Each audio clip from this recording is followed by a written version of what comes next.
know that Chaitanya Mahaprabhu is the Supreme Personality of Godhead, and Ramananda Roy is his devotee.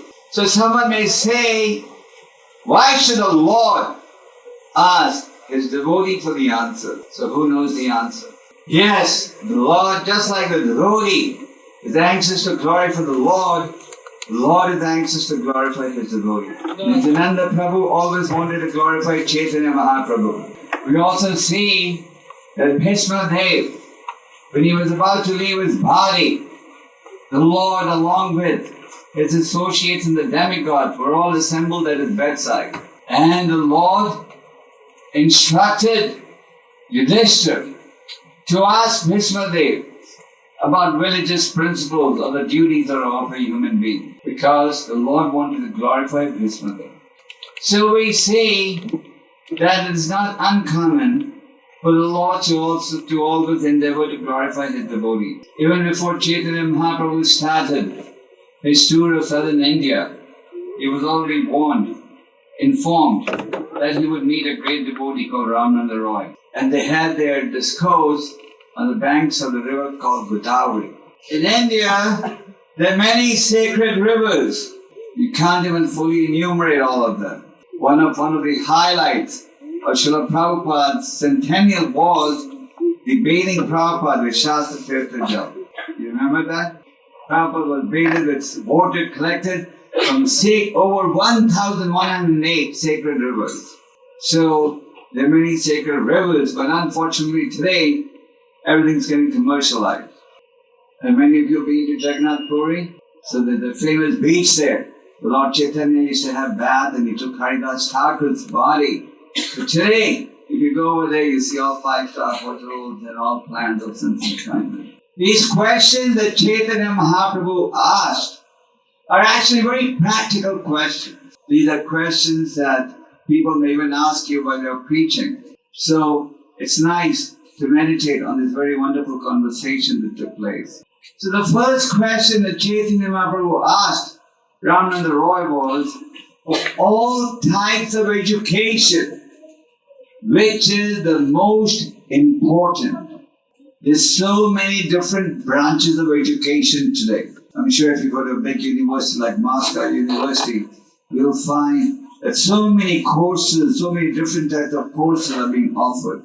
So Chaitanya Mahaprabhu wanted to know of all types of education, which is actually the best. And Ramananda Roy replied, there is no education that is more important than that which teaches you to develop love of Radha and Krishna.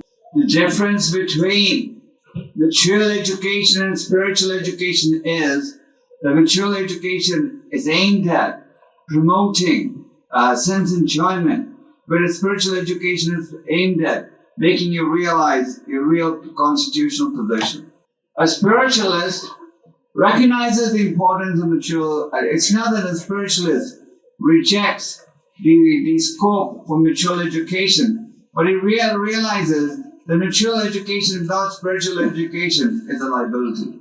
Therefore, in the Ishopanishad, it is said, one must cultivate spiritual education and material education side by side. Prahlad Maharaj was being instructed by his teachers to understand that his father was supreme. So one day, Prahlad had returned from school, and his father made him sit on his lap, and his father asked him, what did you learn in school today? The father expected that the son would say that you are great, you are supreme. But instead, Prahlad explained the ninefold parts of the devotional service, namely Shravanam, Kirtanam, Vishnu, Smaranam, Padmasevanam, Ajavanyam, Dasam, Sakyam, Atmanivedam. And his father was so angry when he heard that he threw the child off his lap. So, real education is that which enables you to understand your constitutional position. In the Bhagavad Gita, Krishna says, Raja Vidya Raja Guyam. This knowledge is the king of education. So, at no cost should we ignore the value of spiritual education. Prabhupada used to explain that ISKCON is also an educational institution. So people are being trained up regarding their eternal duty. In the material world, everybody wants to become famous, am I right? Maybe in Russia they don't. So Chaitanya Mahaprabhu's next question was, of all types of glorious activities, which is most glorious? Of all types of glorious activities, what activity is most glorious? And Ramananda Roy replied that that person who is a devotee of the Supreme Lord Shri Krishna enjoys the utmost fame and glory. In the material world, everyone is trying to become famous, whether they are trying to do it by hankering, by accumulating money, power, prestige. Everybody wants to be worshipped by everyone. But that person who is actually a devotee of the Lord, he enjoys the utmost fame and glory. About a month ago, I was walking with a devotee on the streets of New York. And a man from a small country in Africa came running up to us. He said, "I know Prabhupada." We said, "How do you know Prabhupada?" "I read Prabhupada's books." And then we asked him which country, where did he read these books? And he gave the name of his country. It was a small country in East Africa. Never even heard of the name of the country. It must be really small. It's not enough. All of you should think, I should be a devotee because that's going to give me the most fame. Of course, Krishna says, doesn't matter what your motives are, come to me. If you want money, come to me. If you're in distress, come to me. Inquisitive, come to me. And the genuine seeker of knowledge, come to me. The nature of devotional services, it can purify anyone. So, a devotee of the Lord is known all over the world. Chanakya Pandit explains this point. He says, a rich man may be known in his village, his town, his city, his country. But a devotee of the Lord is known everywhere. Look at history. There's so many great devotees of the Lord, and the fame is widespread. So one who becomes a devotee of the Lord enjoys the utmost fame and glory. Then Chaitanya Mahaprabhu asked, of all types of capitalists, who is the greatest? Of the many capitalists who possess great riches, who is the best? So what was the answer? I'm sure you can guess it by now. Yep. He who is richest in love for Radha and Krishna, he is the real capitalist. So the real capitalist, the question was, there are many people who possess great riches. But who is the topmost? And the answer was that one who possesses love for Radha and Krishna, he is actually the greatest capitalist. So in the material world, everybody wants to accumulate wealth so that he can satisfy himself. But can wealth really satisfy you? No. Look at Hiranyakashipu. Can anyone be richer than him? Can anyone be more powerful than he was? He was so powerful that everyone except Brahma, Shiva and Vishnu was scared of him. Still, he was always in anxiety. In the Bhagavata, there is a story of a very miserly man. This man was very miserly and very rich, very successful businessman. Usually when people have money, they use it for sense enjoyment. And they let their family members also enjoy that money. But this man was a miser. He would not spend a penny. He was always in anxiety. How can I protect my money? A rich man, he's always in anxiety. He's worried that thieves may come and steal. Therefore, if you go in front of rich man houses, they have big walls and dogs and such heavy security. They're worried about that the government may take their money away. Relatives may take it away. Relatives. In the Bhagavatam it explains, the moment you have money, you have 15 different types of enemies. If someone can feel that we should not go after money. Well, there's no harm if you can go offer it in the Rand, if not, it goes in the Rand. So this miserly man, actually he was a Brahmana, he was an agriculturalist. Because he was so miserly, his wife, friends, children, they all became his enemies. And one day, they all conspired and they together robbed this man of all his wealth. So when he lost all his wealth, initially he was in a state of shock. But this man was so miserly, he would just get pleasure in seeing his seeing his money bank balance go up. And then when they lost everything, he was in a complete state of shock. And he was lamenting, oh, I've lost all my money, I've lost all my money. But that lamentation translated into detachment. And then finally, he took shelter of Mukunda. And he developed an immense feeling of detachment. He was happy that he got rid of all this wealth. And then he just started traveling from one place to another place, just glorifying the Lord. Wherever he would go, people would ridicule him, make fun of him. They would say, look, when this guy was rich, he didn't serve the Lord. Now, when he's lost all his wealth, he's pretending as if he's a great devotee. They would taunt him, tease him, abuse him, but he accepted everything as a result of his past karma. When he would go to eat, they would pass urine, but he still was totally undisturbed. And now, when he had taken shelter of the Lord, he was fully satisfied, even though he had no material possession. And when he had his material possessions, it was always an anxiety. How can I protect it? So Chaitanya Mahaprabhu's question was that there's so many people who possess riches, but out of them, who is the greatest capitalist? And the answer was, he who is richest in love for Radha and Krishna, he actually is the greatest capitalist. So there are so many stories in our scriptures of devotees who are totally satisfied after having attained the love of God, or after having taken shelter of the Lord. That's like there was a devotee of Chaitanya Mahaprabhu called Kolaveta Śrīla. He was so poor, he only had one dhoti as his asset. But even though he was offered unlimited opulences, he refused. So one who takes shelter of the Lord, some of the other will feel total satisfied. Chaitanya Mahaprabhu then asked, actually I'm just discussing each of these points in brief detail, in brief summary, because if one wants to discuss each of these points and discuss a great length.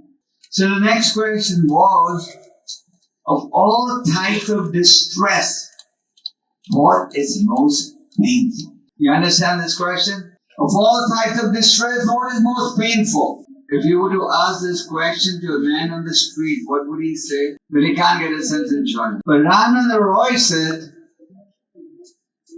separation from devotees of Krishna, that is the cause of unbearable unhappiness. So the question was, of all types of distress, what is the greatest distress? And the answer is, apart from separation from devotees of Krishna, I know of no unbearable unhappiness. So separation from devotees of Krishna is very painful.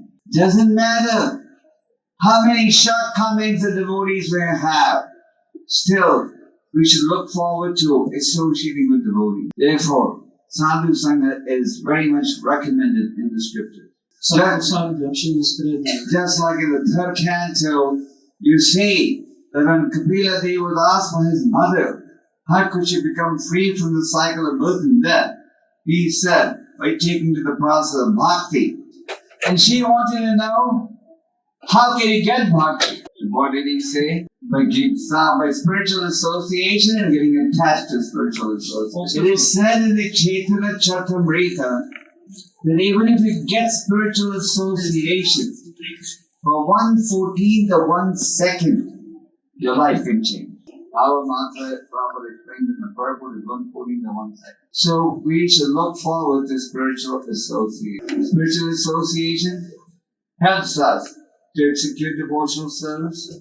Of course, the different gradations of association that one can possibly obtain. You can associate with one who is more advanced and less advanced. So naturally, when you associate with somebody more advanced, the devotee is joyful, blissful, because you have the opportunity to hear something by which your materialistic concept can be destroyed. When you associate with somebody who's equally advanced, you're happy because you have the opportunity to discuss spiritual topics. And when you associate with someone less advanced, then you display compassion, mercy. Sometimes we say that there's a tendency to fault find or criticize the devotee. We tend to see so many faults in others that we tend to justify avoiding spiritual association. Or maybe it doesn't happen anymore. It happens everywhere. The tendency to fault find, the tendency to see others' weakness, the tendency to think that you're the greatest and everyone else is the worst is there. Of course, for spiritual life, Prabhupada gave us a formula for looking at the good points in everyone. Prabhupada used to say we should be like the bee and not like the fly. The bee is attracted to honey and the fly to filth. I remember once in 75 or 76, there was a devotee who had come from Africa, from Nairobi to Bombay, and he met Prabhupada. And this devotee wanted Prabhupada's permission to imitate Haridas Thakur, to go into seclusion and just chant Hare Krishna. Prabhupada went and telling him, no, you should live in the temple with devotees. But he went on saying, no, this devotee had this fall, that fall. Fortunately, everybody had fall. So ultimately, this devotee, was given permission to build a hut in Mayapur. And this devotee wanted Prabhupada's permission to imitate Haridas Thakur, to go into seclusion and just chant Hare Krishna. Prabhupada went and telling him, no, you should live in the temple with devotees. But he went on saying, no, this devotee had this fall, that fall. Fortunately, everybody had fall. So ultimately, this devotee, was given permission to build a hut in Mayapur and live alone and chant over there. But what was observed? He was there for 2-3 days, a few days, and then he was gone. No one ever saw him. So the point is that we should avail of spiritual association. How do we take advantage of spiritual association? Do we have social parties like the Karmis have, and that's spiritual association? We chant around together with other devotees.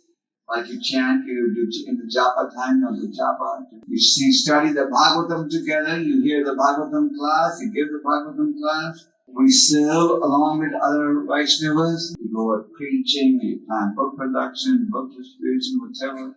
So some or the other, we have the opportunity to avail of spiritual association. Please do it. Ramana Roy said, separation from devotees is unbearable unhappiness. Just like in mature life, you have bearable pain and unbearable pain. Just like sometimes you may have a toothache, a headache, but you can tolerate it and live with it.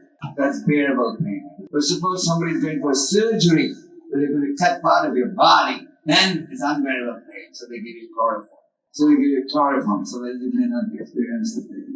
Similarly, the separation from devotees results in unbearable unhappiness, according to Ramana Roy's state. These temples that Srila Prabhupada has built and has encouraged us to build are all opportunities for giving people spiritual association. Just like we've seen in the big temples that we have, like in India, like in Bombay, Vrindavan, Mayapur. So many thousands of people come, have darshan of the deities, get devotee association, buy Prabhupada books, and get influence into spiritual life.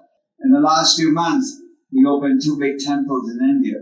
On April 16th, Lord Ramachandra's birthday, we opened a big temple in Ahmedabad. And then we opened a very big temple end of the month in Bangalore.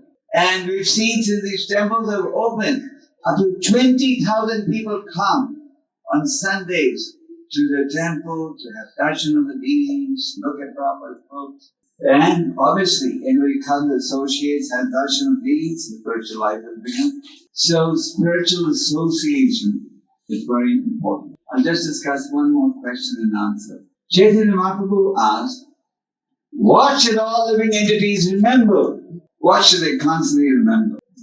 So the question was, what should the living entities constantly remember? Please understand, the question was not just what should we remember.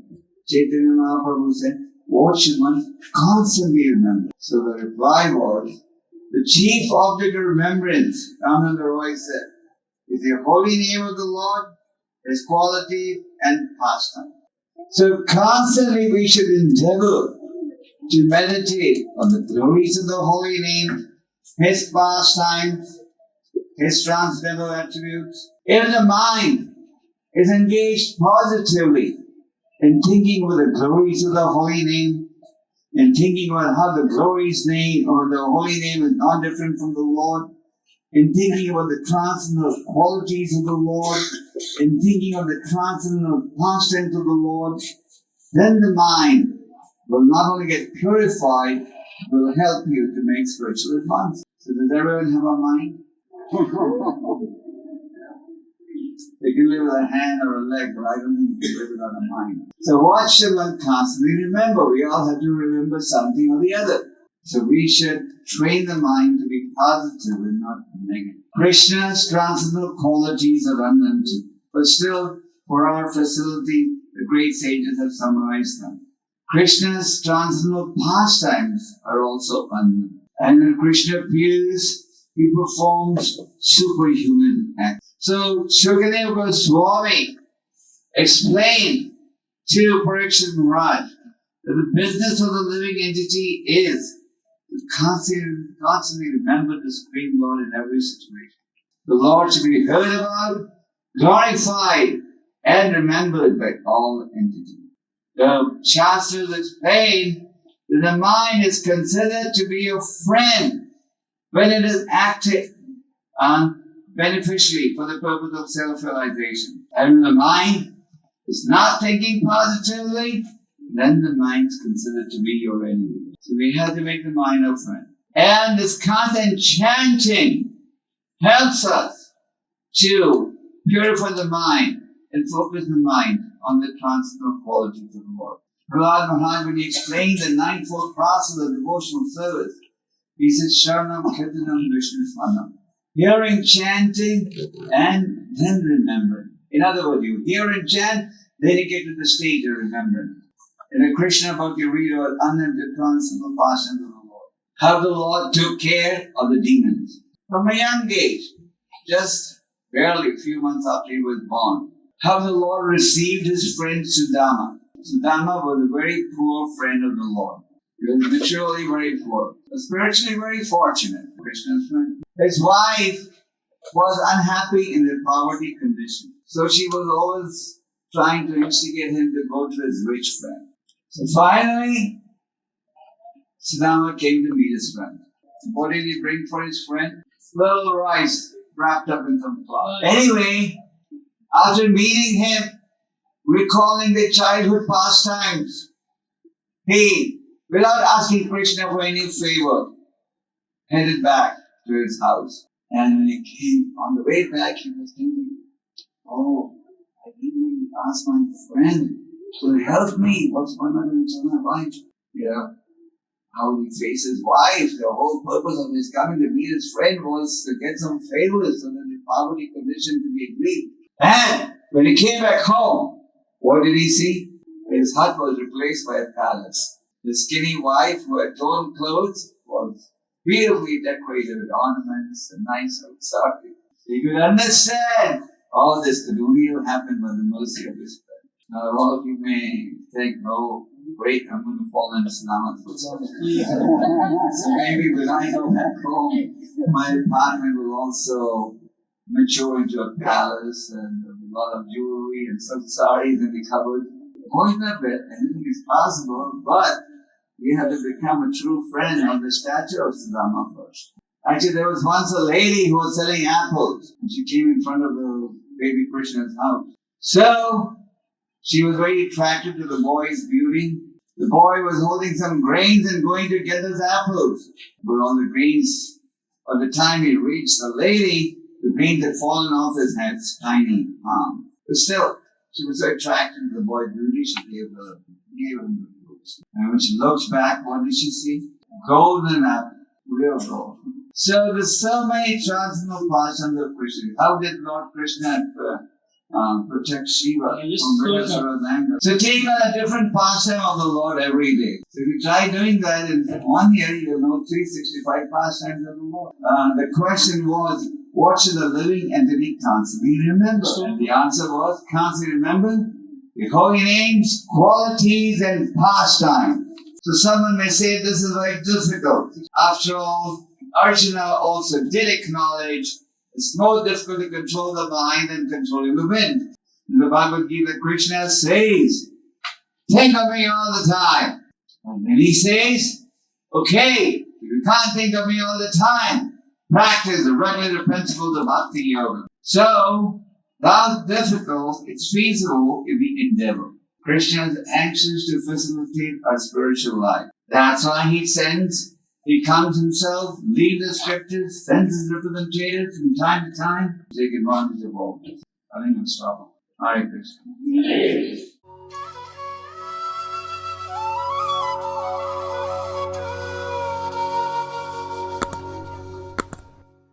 Hare Krishna, Hare Krishna, Krishna Krishna, Hare Hare.